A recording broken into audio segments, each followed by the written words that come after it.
Changes are coming to Petrojam as a scandal deepens at the state-run entity. This message was reportedly sent to staff in an email from the permanent secretary in the Energy Ministry. There was also a plea to staff as investigations continue into allegations of corruption and financial mismanagement at the refinery. TVJ's Andrea Chisholm reports.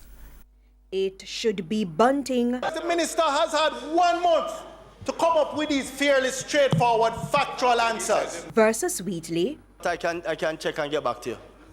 At Tuesday's sitting of Parliament, following fireworks in Gordon House on June 26. Let the member speak. A showdown is expected tomorrow, Tuesday, July 3, as Energy Minister Dr. Andrew Wheatley is scheduled to answer questions on Petrojam from Member of Parliament for Central Manchester Peter Bunting.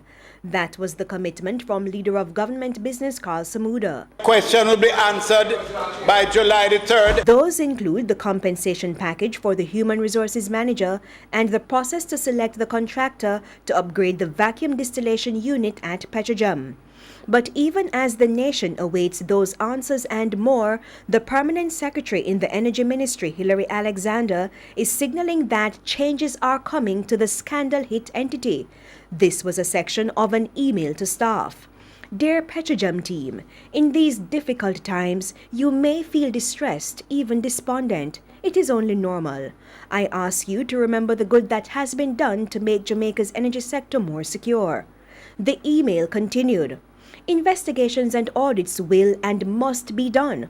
Cooperate with them. Some changes will and must be made, and where there are issues, they must be fixed once and for all.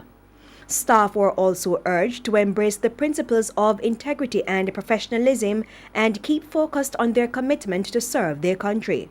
Petrojam, Jamaica's only oil refinery, is facing allegations of nepotism and financial mismanagement. The opposition has labeled it as the mother of all scandals. The Integrity Commission, the Auditor General, and the Public Accountability Inspectorate are investigating.